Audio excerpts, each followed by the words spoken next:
Greetings, friends, family, and survivors. What you're looking at there is buckwheat. That's the yellow flowers. And the wildflowers have been so prolific from what the locals tell me.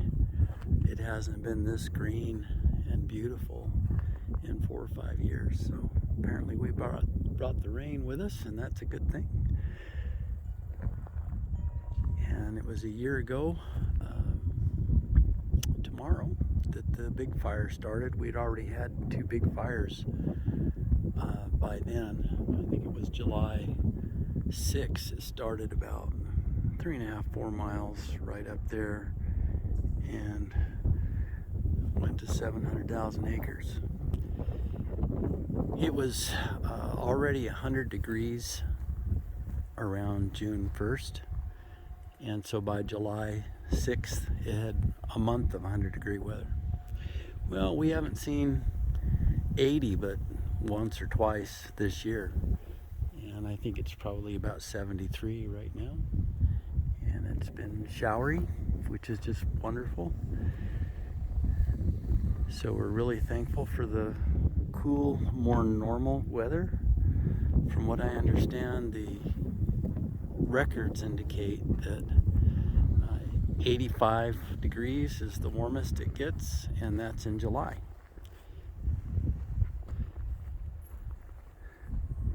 And that's a good thing, because I don't want the heat if I can help it.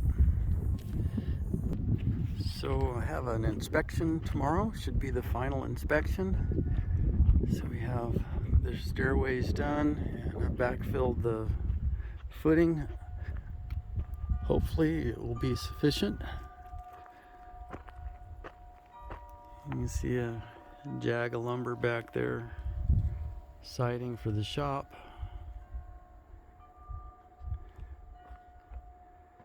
And then we're gonna have to bring some rock in, trying to find a place that'll deliver out here at a reasonable price. I'm thinking I'm probably gonna need 40 yards. And that's gonna be pricey, I'm guessing. And I need to pour slab for the shop. So things are coming along pretty good. It's been very, very busy. A lot of ministry. And the hardest part of this whole move is being away from family. And though I've been pastoring for 26 years and have gone on missionary journeys, it's different because as a pastor, most of the time you're home, so you're around your family. You do travel, but you're home a lot. And now I'm starting to identify a little bit better with the missionary, being away from family for long periods of time is really hard. In fact, it's one of the hardest things I've ever done in my life, is being away from my children, my grandchildren, and my dad. It's hard, and it's hard on them. So we're going to try to make some changes where we can do a little bit more traveling now that things are a little more in order here, and my ministry schedule is going to be a little bit more predictable. I'll be able to travel back to see the kids, grandkids. So that's really going to help me a lot, because I miss them, desperately miss them. I have one very close friend that's a missionary, and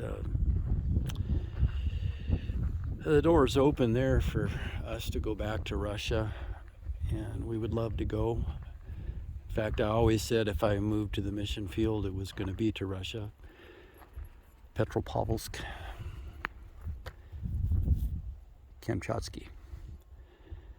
But he takes his family with him. He's actually from Ukraine. And his best friend, Pastor Anatoly, is from Latvia. And they grew up corresponding, as both were former Soviet Union. Then when the Iron Curtain came down in 90, Anatoly went to Kamchatka, and Nikolai went to Salem, Oregon, to work with YWAM, and they've networked back and forth now for many, many years, a couple decades now. And between the two of them, they've started, at last count, 27 churches in a very unreached part of the world. And most of the churches are among the Kuryak tribe people, indigenous people of Kamchatka. And Nikolai takes his family with him on his mission trips, and he's gone often 6 months at a time. Then he's also holding crusades in Moscow. Kind of took up Schambach's mantle there. It's a real blessing knowing these guys, Anatoly and Nikolai, and they're dedicated, totally dedicated to the Lord. And Anatoly is never married. He's married to the church. That's his life. He's never had any romantic inclinations. He just 7 days a week, 24/7 for the church, for God's kingdom. And I've spoken his church before, great big church in Petropavlovsk. Incredibly humble people, totally dedicated. I can't hold a candle to them, no way. But I think of them and what they've sacrificed. I look up to them a lot. Helps me keep going, you know. But Nikolai was able to, and is still able to, take his family with him when he goes back and forth between Oregon and all over Europe, really. The whole family is a family of missionaries. And Nikolai's father was a pastor in Ukraine, and his grandfather was a pastor, and they grew up believing that they were going to die for their faith in Gulag. And Nikolai, when he grew up, since his grandfather, his father, and his uncles were all in prison for their faith, Nikolai grew up preparing himself for the day when he was going to be in prison for his faith. So his mom would feed him on the tile floor in the kitchen, throw his food right on the floor, and Nikolai would eat the food right off the floor with his fingers. He'd sleep in a room with no blankets on the floor, conditioning himself for the day when he too was going to go to Gulag for his faith. And then the Iron Curtain came down, and a lot of the persecution began to lift. And he was able to leave Ukraine and come to the U.S. And then, as I said, network back and forth.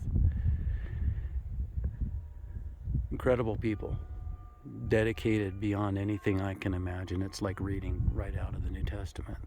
I look up to these guys a lot. They're an inspiration to me,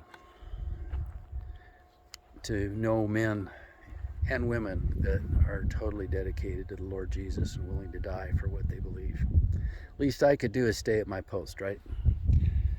And that's my intention, to stay at my post. Just missing family today. Anyway, hope everybody's doing well. God bless you. Keep looking up.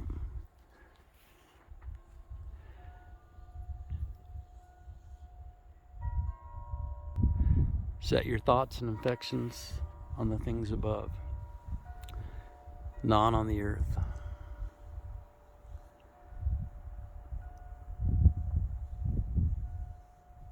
Colossians 3, first 4 verses. Pretty important today. All right. Blessings, folks.